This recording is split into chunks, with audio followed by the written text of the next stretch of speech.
Hey guys, it's Nicole. I have returned to come back to the game here. It only took me, about a week to actually get back to it like I want to, but, life happens sometimes.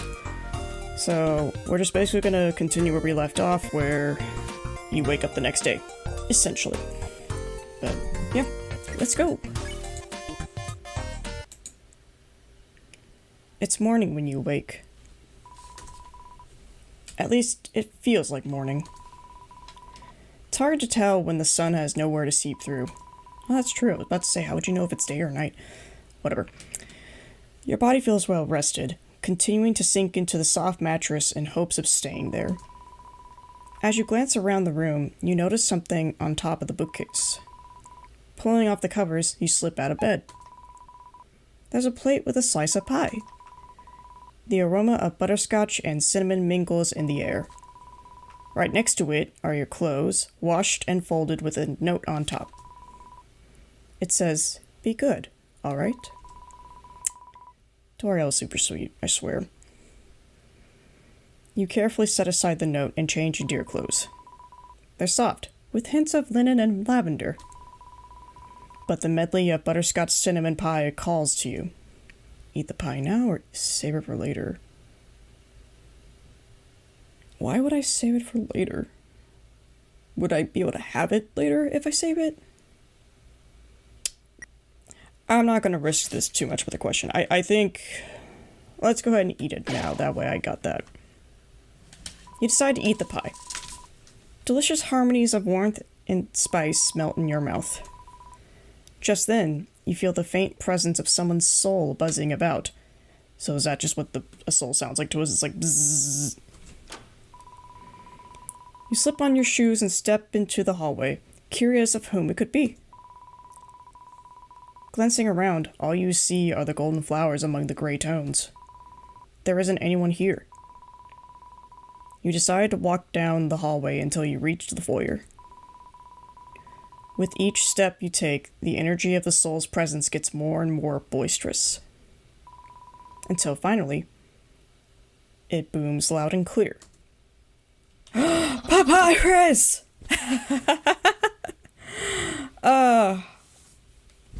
Papyrus is such a joy. I'm not going to be able to do this voice super well, but we're going to try anyway. Lady Asgore must have left already. I'll just go ahead and...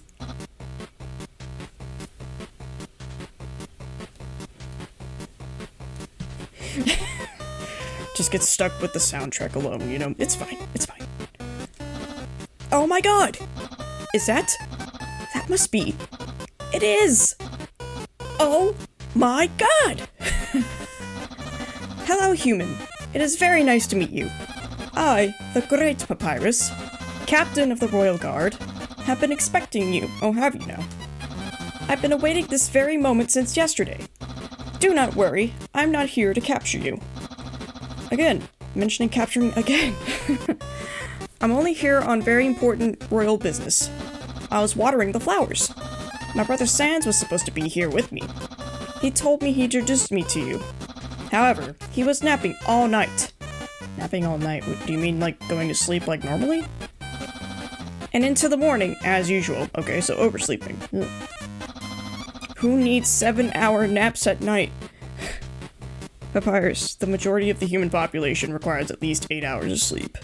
That varies, on average. I feel like this isn't talked enough about when it comes to Papyrus, is that he's pretty manic. He's basically the guy that can be like, I can go on with like just 4 hours of sleep, and that's fine. But whatever, it's fine. Well, since you won't be waking up anytime soon, would you care to go on a date with me? And by date, I mean a friendly friends date? As friends. I didn't even get the chance to answer that, alright. Wait, we can't have a friendly friends date unless we're friends first. I will correct this immediately. Ahem. Human. Will you be my friend? Who can say no to Papyrus? I mean, I know people can say no and stuff, and it's fine or whatever, but like, it's not. I mean, it'll be a fun time, I imagine. Yeah, we're friends now. Hangout, start. Alright, we're going. And with that, Papyrus snatches your hand and runs out the door with you in tow. The world changes around you, turning into a wonderful wonderland of snow framed by the tall pine trees. It surprises you how it got so cold so quickly. Papyrus opted to take you on a boat ride to get here, and the whole time the skeleton rambled about your surroundings. As the boat finally drifts to a stop, Papyrus leaps out and gestures around him. Here we are! Thank you, mysterious river person, for going out of your way to drop us off here. You thank the river person as well and step off the boat, your feet crunching into the freshly fallen snow. The hooded figure simply nods. Tra-la-la. If at first you don't succeed, try again. Or don't. It doesn't really matter. That was sounding super optimistic until it wasn't. And they push off, the boat rejoining the flow of the river. Papyrus bumbles around you, buzzing with excitement. Welcome to Snowdon. I hope you like puzzles, human. It is customary for monsters to bombard humans with lots of riveting puzzles of all shapes and sizes. Like, that's a thing. It's an established thing. I mean, you know, for him, I guess. For today, I thought it would be fun to begin with a maze. Do not worry, I will be with you every step of the way. However, that does not mean I will give anything away. This way. Yeah.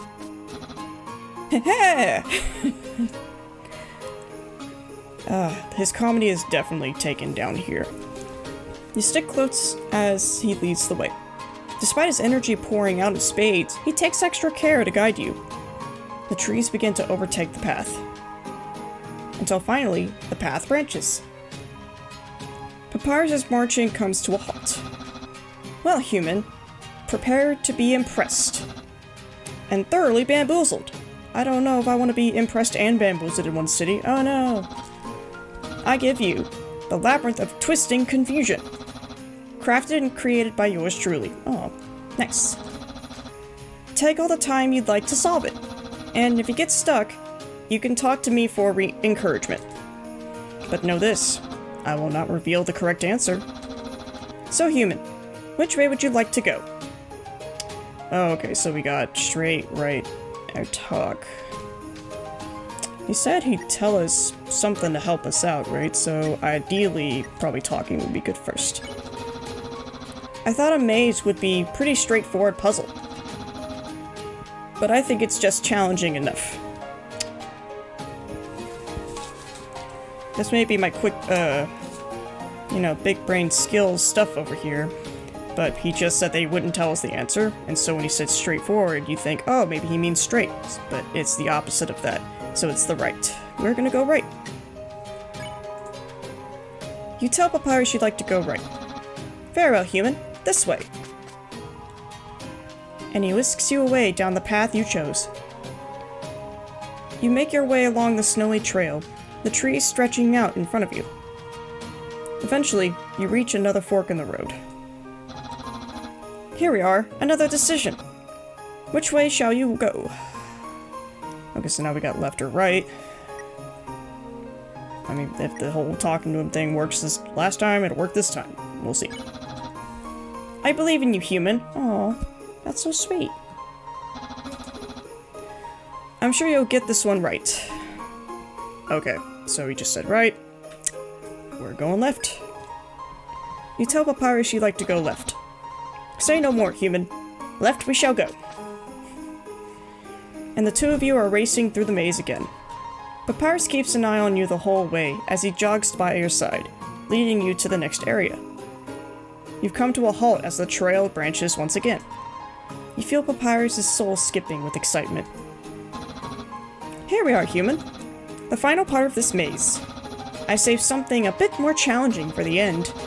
This time there are 3 possible paths. So which path would you like to take?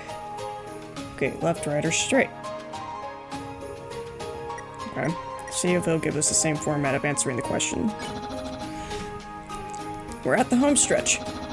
There's really nothing left for me to say. Okay, so not left. The exit is right over there, so straight. You tell Papyrus you'd like to go straight. Very well.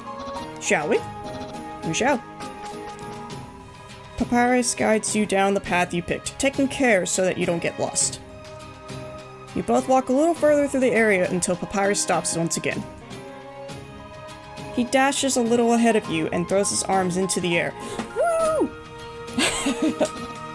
Wowee! You managed to find your way out of the labyrinth of twisting confusion! Alright, so all those things were correct. Sweet! I knew you could do it. I must say I'm very impressed with your maze-solving abilities. The tall skeleton swings you around, his soul practically heating up in the frosty air. I kinda blanked on talking about this last time, but the fact that the monsters are so quickly affectionate to a stranger human or something, I don't know, I guess it makes me think, like, unless somebody had some clear boundaries of, like, I don't want hugs, or I don't want this, blah blah, it would just not be a thing, I guess. But, I mean, I'm not opposed to it, I think, for several reasons.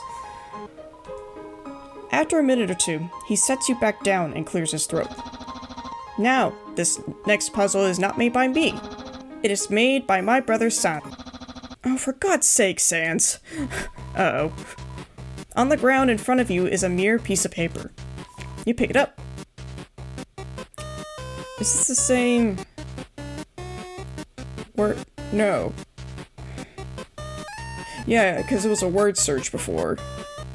In the game before, and I'm just blanking on any changes to this.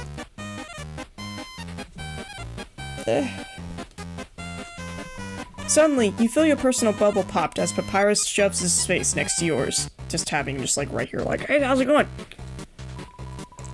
He looks over your shoulder. What did he even... a crossword puzzle?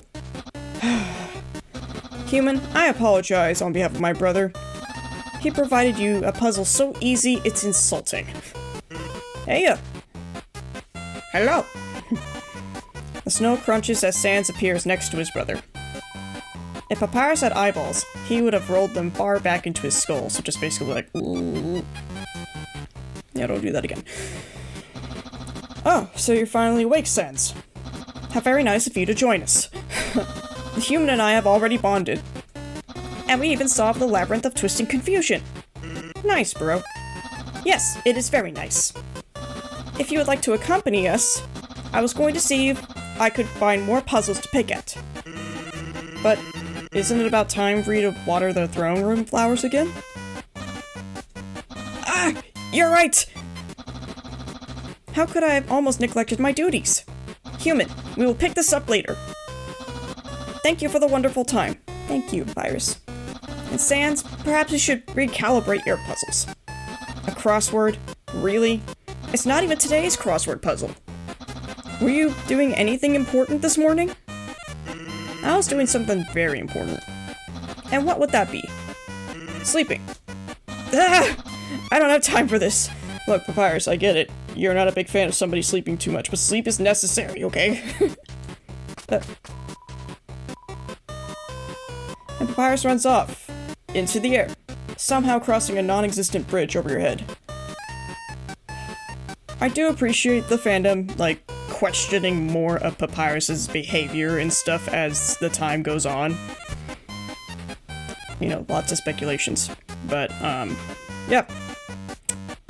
Here's a fun mystery to poke with, too. You know, it's not just Sans that's interesting, okay? Sans turns his attention to you, a spark of twinkling pride in his eyes. My brother is so cool. Heck yeah, he is. Anyway, all that running around must have made you hungry. Let's go to Grillby's. It's not too far from here. Especially when I know a shortcut. Oh yeah, we have to go through, darkness again. Alright, it's fine. Sans walks ahead of you, and you follow suit. That was quick. It doesn't take too long for the empty void to embrace you. Oh, alright, that was really quick.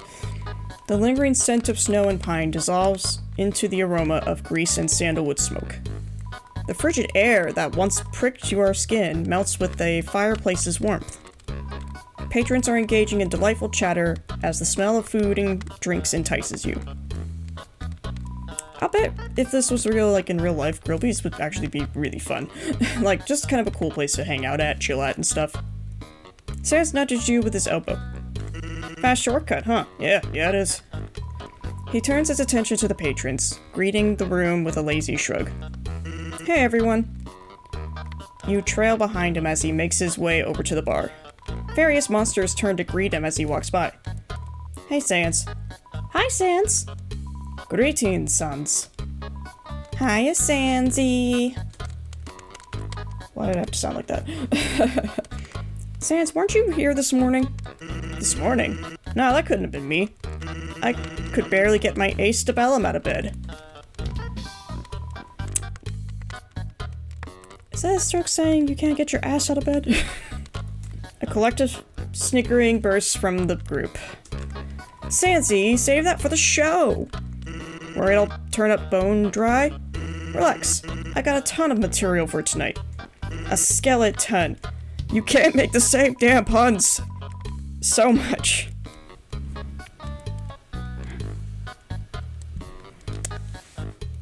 I don't know what else I expected coming into this. And the bar transforms from snickering into scattered wheezing, chortling, and head shakes. With a playful little wink, Sans motions to one of the bar stools. Here, get comfy. You climb onto the stool and take a seat.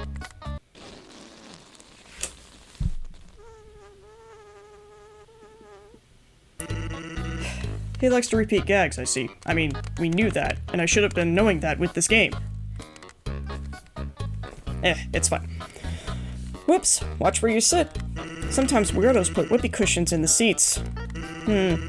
Anyway, let's order. What do you want? Ooh, okay.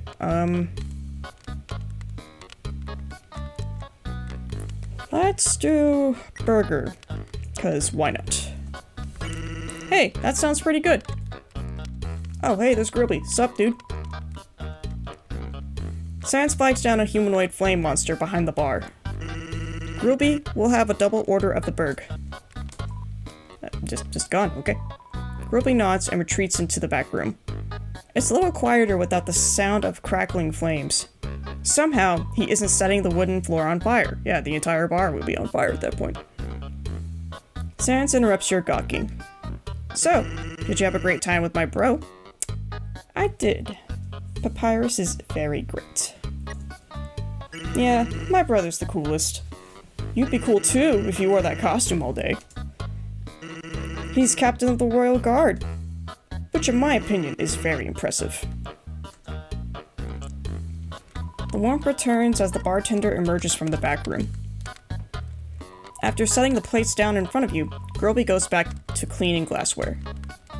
A golden bun houses the patty, melted cheese oozing from the sides. Where do they have all these ingredients and stuff to make the food? Don't ask questions I don't want the answers to. The savory smell invites you to take a big bite. But before you can do so, Sans dangles a bottle in front of you. Is it ketchup? Want some ketchup? Pretty sure this is gonna be just like the game. I normally would want ketchup with like my burger and stuff, but yeah, why not? Let's do that. You accept Sans' offer and he hands the bottle over to you. Here you go. You take the bottle and tilt it over your food with the utmost care, so just basically like,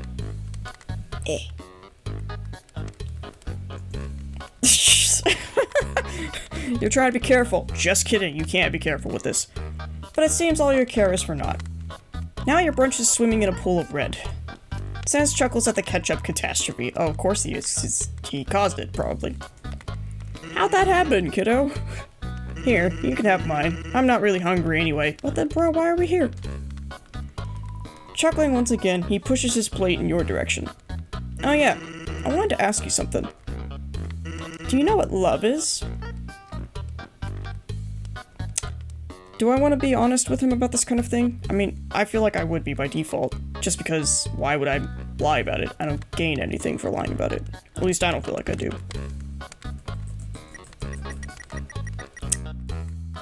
Yes. So you know all about it. Level of violence and all that. If you didn't know that before, you know it now. Quantifies how easy it is for you to hurt others. LV for short. Not to be confused with love, which is completely different. But I'm sure you already know what that is. I just figured I should tell you how the underground works. You know, since you're gonna be stuck here with us. Ah, that's right. Right. If Risk took off with the human souls and got Asgore killed off by getting out of the surface. Fuck. I kind of blanked on that revelation until just now. Jeez.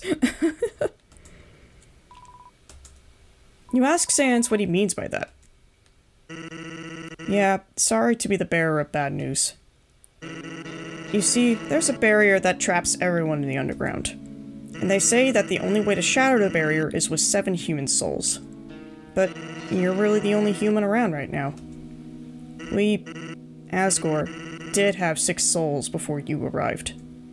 But then Asgore was destroyed. And the souls and the last human, they all disappeared. Don't worry, we're not going to take your soul.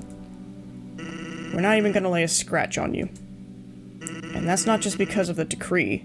Oh, right, Toriel decreed for, the monsters not to harm humans, essentially. I promised Toriel I'd watch over any human that fell down here. Well, technically, the promise is more like whoever walked through the ruins door, but yeah, same sentiment. And since you haven't proven yourself to be anything else, that includes you. I feel so nice. Sans pauses a moment, mulling over his next words before speaking again. Look, I hate making promises. But if it makes you feel any better, I'll promise that to you too. Technically, it's just the same promise, but a little more personalized. Oh? Personalized for me? Sound good? Hopping off the bar stool, he looks to you with open arms, inviting you into a hug. I promise to look out for you, kiddo.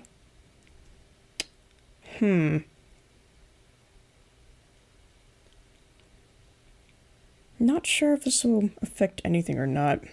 I mean, we did kind of have like a genuine moment there, so that was kind of nice.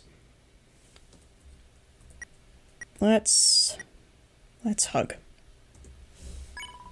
You hop down from the bar stool and take a moment to look at him, your hands fumbling at your sides. Then, taking your chance, you wrap your arms around him.